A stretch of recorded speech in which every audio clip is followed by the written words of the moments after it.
We always want to start painting the subject, but stop. Let me show you a better way to paint with acrylics. That means I need to take you back to the very beginning of this painting. You can see I've started by painting the entire canvas a dark color. Now I'm coming through where I want the light showing through the cave. Notice I did not draw the octopus out yet. Acrylics dry too fast. I don't have time to paint around the subject and still get my background to be blended really smoothly. Now on something like this, what I can do is take that fine mist sprayer and lightly mist over the area I'm working on and keep that whole area wet so that I have plenty of time to blend. I also want to paint fairly quick as I move through this. While that white paint is still wet, so I just keep misting it with the fine mist sprayer, that's just water in that bottle, I'm taking my dark blue and going all the way around that. My brush strokes don't matter that much here because we're going to blend all of that out. Once that's painted in, I'm going to mist that again with that fine mist sprayer. The link for that is in the video description if you don't have one. It is a must-have for acrylics. Next is the step that gets rid of those brush strokes. I'm taking a blush brush. I'm using it like a mop brush. Now, a mop brush that you buy specifically for art, all of those that I've tried shed really, really bad. The blush brush, which is actually a makeup brush, they don't shed. They're great, and they're usually fairly inexpensive in comparison to a lot of the more expensive mop brushes I've looked at. I'll put a link to one of them that I use in the video description. But look how I'm lightly going over this to soften out those streaks. Now, I want some streaks to be in there, but I want them to be much, much softer than the initial brush strokes showed. Now, the trick to getting a mop brush to work, or blush brush in our case, is that you do need the paint to still be wet. If that is dry, it's not going to do anything. So that's why you want to keep lightly misting it with the fine mist sprayer. A normal spray bottle will not work because it gives you too heavy of droplets. But in this case, I've kept it slightly wet. Now, if it's too wet, that also won't work because it'll start to create streaks as you work that brush. And when you use that brush over it, you want to just barely let the tips of the bristles touch the canvas. Don't push hard, otherwise you'll create strokes instead of taking them away. So you've got to balance out barely touching it to the canvas along with how wet is the paint on your canvas. If it's too wet, it won't work. If it's not wet enough, it won't work. So if you're having problems, just adjust how much water you're mixing in with that paint. Next, I'm going to start building up the cave. Now, right now, you can see this is really, really rough. Too many details, and I'm using the same colors I used in the background, the dark blue, the white, and the black. And just like when I painted the background water, I want to keep all of this wet because I want to soften it out. I want this to look like it's far in the distance, so I'm not going to want my brush strokes to stay this harsh. I'm going to use a mop brush to soften them up, and that's going to give me that blurry, out of focus look. And to keep it wet while you're painting that, you just go over it lightly with your fine mist sprayer. You can make that paint stay wet for hours if you want. So if you have a hard time with acrylics drying too fast, a fine mist sprayer is all you need. I know a lot of people will mention using slow drying mediums. I absolutely hate them. They make the paint gunky. They're just weird. I don't know anyone who paints the way I want my acrylic paintings to look who uses a slow or drying medium. Just water and a mop brush is really all you need. Much cheaper too. Now it's time for the sharks. You can see this is really harsh. Like they do not look like they're in the distance. In my case, I'm going to use an airbrush and airbrush white over all of the sharks to tone them down. But if you don't have an airbrush, all you're going to do is take your white and you can either dry brush, so there's just a tiny bit of white paint on the brush, and you would brush over the sharks and it'll push them back. It'll make them look like they're off in the distance, just like the airbrush is going to do for me. You could also do a glaze of white. So mix a little bit more water with it and glaze that over it to get that foggy look. Now, the reason that it'll be foggy versus just tinting the color like a normal glaze is the white, the titanium white is very opaque. So when you glaze with that, it just fogs everything up. Normally, not a cute look, but in this case, it will be perfect.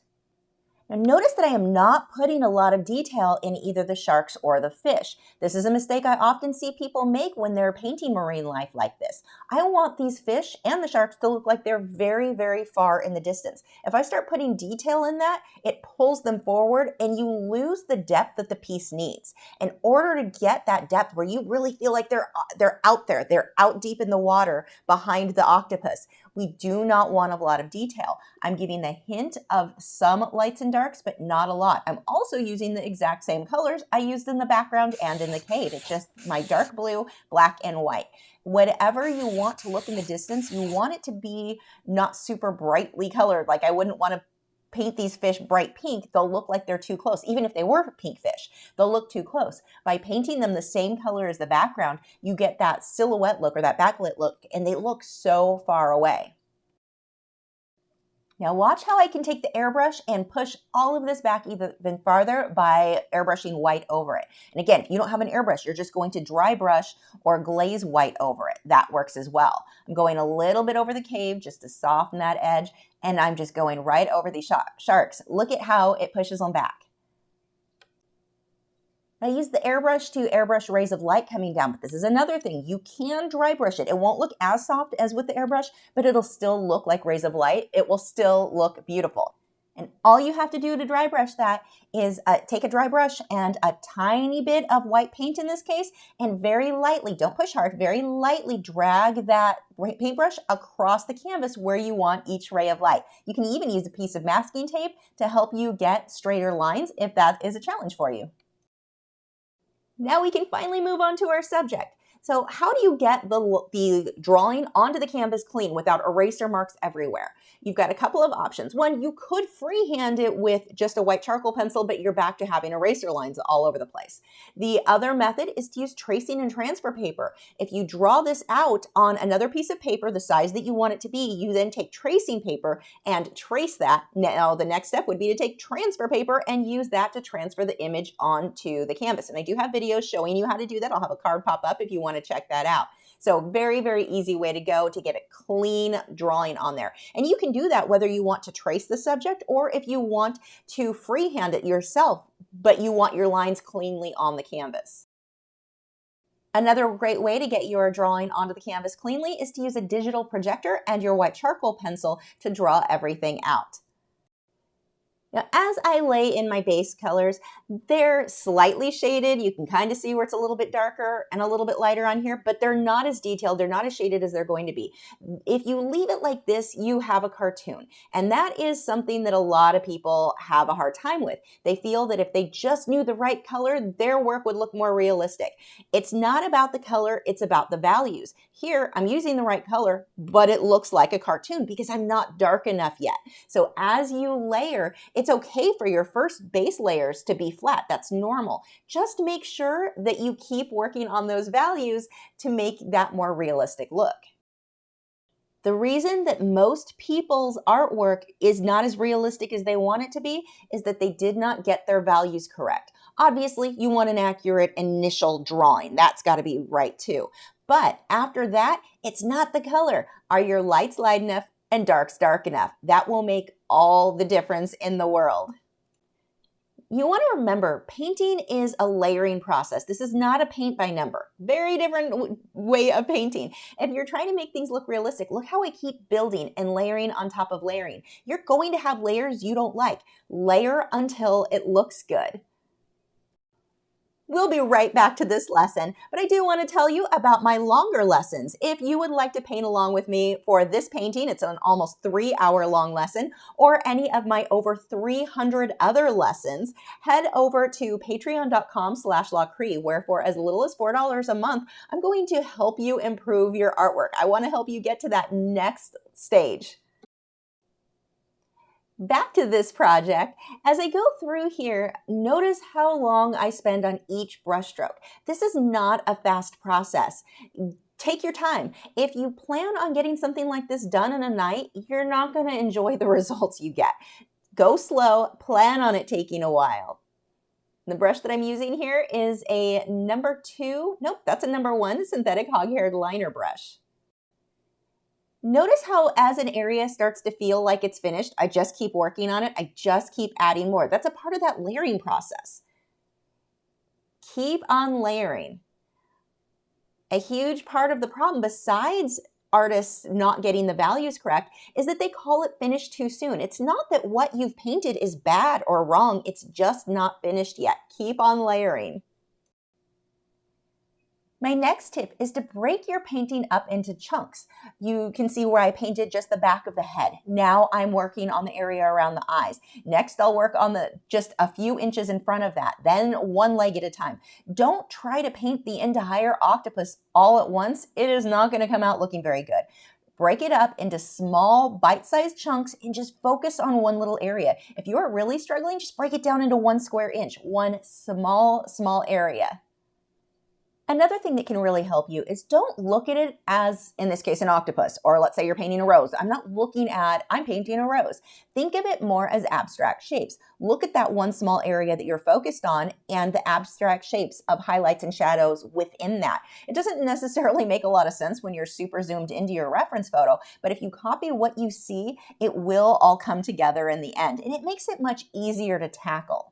Your brain is going to have a tendency to try to tell you, I know what an octopus looks like. We don't even need to worry about the abstract shapes. No, focus on those. If you can shift the way you think about it as you're working, your work is going to be much more accurate. Now notice how smooth my detail is on this canvas, how smooth my blending is in the background. A lot of that has to do with the canvas that I'm using. This is a Frederick's Blue Label Ultra Smooth Canvas.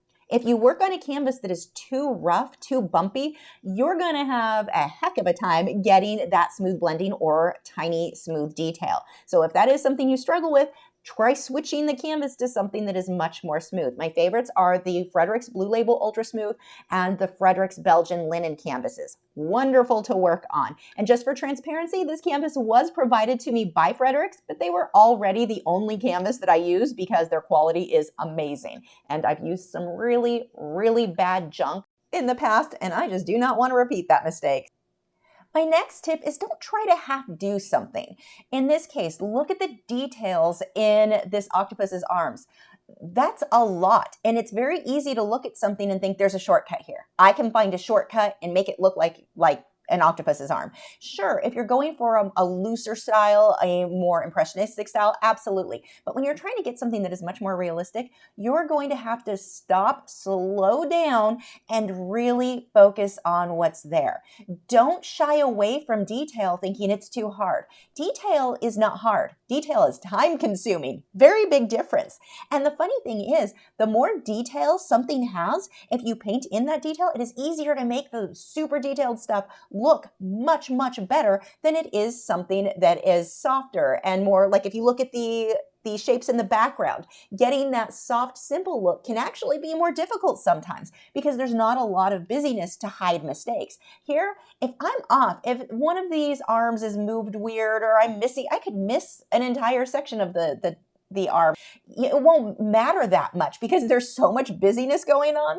It's less likely someone's going to notice a mistake in the mess of busy. So don't shy away from something because it's so busy you think that means hard. It doesn't mean hard. It only means time consuming. After what I felt like was 2 years of working on all that little detail, I moved on to adding just a few sponges, a few bits of coral in the background. And I'm starting by using the same color as I used in the background, the dark blue, white, and black. Once I got all of that shading in, and I kept it super easy by just painting it with those basic colors, I can go ahead and glaze some color on top of it just to tint these sponges. And all a glaze is taking your basic color and thinning it down with water. Now, I typically will not glaze with white because it comes out foggy, which is great when you are doing the rays of light. But in this case, I don't want a foggy look. So we're not glazing or mixing any white into a glaze. It's just the color thinned with water. And I always get this question because there is a lot of misinformation on YouTube about it. Is it even safe to mix water with your acrylics? Absolutely. You can mix up to 90 to 95% water, and it's not going to hurt anything. If you're using a quality paint, quality canvas, no issues. I don't personally like glazing mediums. I use them on very rare occasion. I definitely like the effect I get better with using water for my glazes. And like I said, water is totally safe for anyone who knows what they're talking about. Water is totally safe to thin your acrylic paints with. Now, I don't want to just leave them with the red. That looks very flat. Look how I can come on top with this peach color, just a few highlights, and it adds so much depth to these guys. They look so three-dimensional now. Remember, painting in realism is a layering process. This is not paint by number. Layer until it looks good. Now the acrylic paints I use dry very, very flat. So if I put a high gloss varnish back over it, watch how it makes the paint look just as rich as it did when it was brand new and wet. Common complaint with acrylic paints is that they shift color when they dry. That is actually a very rare thing to happen, I guess depending on the brand you're using. The only color I ever really see shift, actually dry darker than it was when it was wet, are teal colors. Not sure why, but for the most part, most of the colors look almost exact to what they did when they were wet once you put a gloss varnish over it. It's just a matter of how the light refracts through those layers of paint. And you can see how this just brings that color right back. If you enjoyed this painting and you want to paint it along with me, head over to patreon.com/Lachri where you can paint this and any one of over 300 other projects I have available for you immediately when you sign up. Hey, you. Yes, you. I see all your unused art supplies over there. Oh my god, those brushes aren't even opened yet. Tragic. You keep buying new fancy materials, but you don't use them because you don't want to waste them.